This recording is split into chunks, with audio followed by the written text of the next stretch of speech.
White tip, Jasmine Pigeon and Squoused. Hi everyone, it's Jasmine here.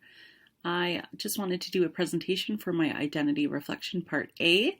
So I'll be going through some slides here, and I kind of created them to be a mood board for each one of the questions. So kind of what I thought the question was about, how I felt about it, and then I'll kind of explain what the pictures, how they connect to the question. So whose traditional land do I reside on? I am currently coming to you from Secwepemc on ceded territory of the Secwepemc people. So I just added some pictures here of me in Secwepemc in 3 different places just to kind of give you a picture of how beautiful it is here and the land. Moving on from there, where do I come from? So my first mood board was kind of me thinking kind of a little abstractly about this. Where do I come from? I come from this land and all of the things in it. This land is a part of me, and I feel like I am a part of it. So these are all pictures from the past year that I was able to get throughout COVID as I was connecting with the land to try to ground myself. So this is what I did to kind of keep myself sane. And I created a second mood board for this same question because I also come from my family. So the first picture I'd like to draw your attention to is this one right here. So this is a picture of my reserve, the Ashcroft Indian Band. This picture here is also me, if you can see, with some of our traditional markings up in the mountains, right kind of behind this sign here.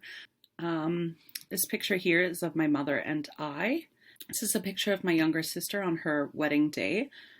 So over here, this is a picture of Secwepemc, Green Lake up by 70 Mile. This is where my dad's people come from, is up more towards Williams Lake, but in this general area of Secwepemc.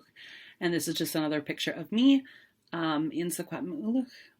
And this is just a picture of me and my brother on one of our trips down to the States. We like to go to music festivals together. And then finally down here, this is my dad.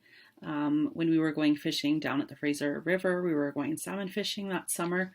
He's a big part of me, and so is his Secwepemc heritage, which I really identify with.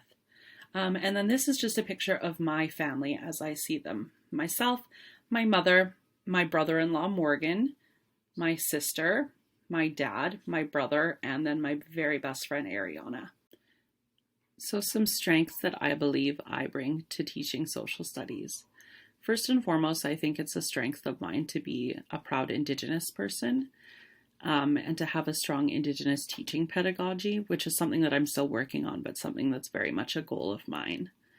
I also think that it's a gift or an asset of my teaching to bring humor and belonging to the classroom. This is something that I think is specifically highlighted in the Indigenous community and something that I really strive to bring to my classroom. I also think it's a really big asset of mine to have a willingness to throw myself into learning and reclaiming a culture of the Nk'Kla'pamux and Secwepemc peoples. I also try really hard to view it as free professional development, because if something is offered on my reserve or even in the local community that I can attend, I will always try to bring it back to my classroom or find a way that I can weave it into my teachings. I think I'm also very excited to be teaching about my peoples, and living in the same nation that I am from makes it really exciting to teach other people about it, and it makes it feel really special for me. I'm also really excited to be teaching about an accurate portrait of Canadian history. And finally, and probably what I'm super excited about, is all the field trips that I have planned for social studies type things. Okay, moving on to my stretches.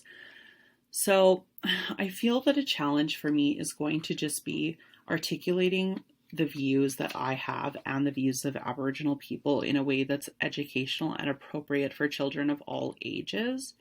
I think that this is something I put a lot of consideration into, and I hope that it won't be a stretch, but it is just something that I am wondering if I will be able to teach. I think that also, depending on which grade level, I think a challenge could also be me maintaining a groundedness in my culture and in my teachings, and really connecting that for other students, and really trying to also gain an understanding from their perspective and be empathetic towards my students.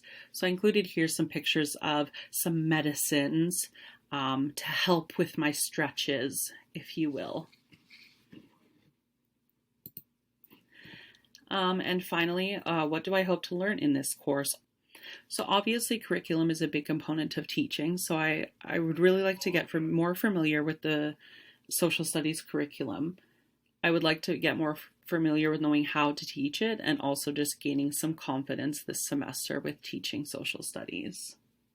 I also want to be able to expand my Indigenous pedagogy, so I included the medicine wheel here as a reminder of all of the different teachings from Indigenous perspectives, and I would really like to learn how to weave them into my teachings. All right, so now is my artistic contribution. So I've named it my Journey Meme, or my Journey Pine Needle Basket. I have created this plan for my journey meme. So I drew it all out, and it is very loosely based on the Circle of Courage and my own journey throughout the Circle of Courage, and throughout kind of finding my Indigenous identity throughout my life. So I have a plan here, and I hope that by the end of the semester that I will be able to complete my meme. Although I do have a few questions about which color belongs with which quadrant in the Circle of Courage. So that's something that I would like to get a little bit more information on this semester before I start making it. That's all for my presentation. So Matt Weekdelman, I'll see you all later. Cook Stetchelp. Thank you all so much.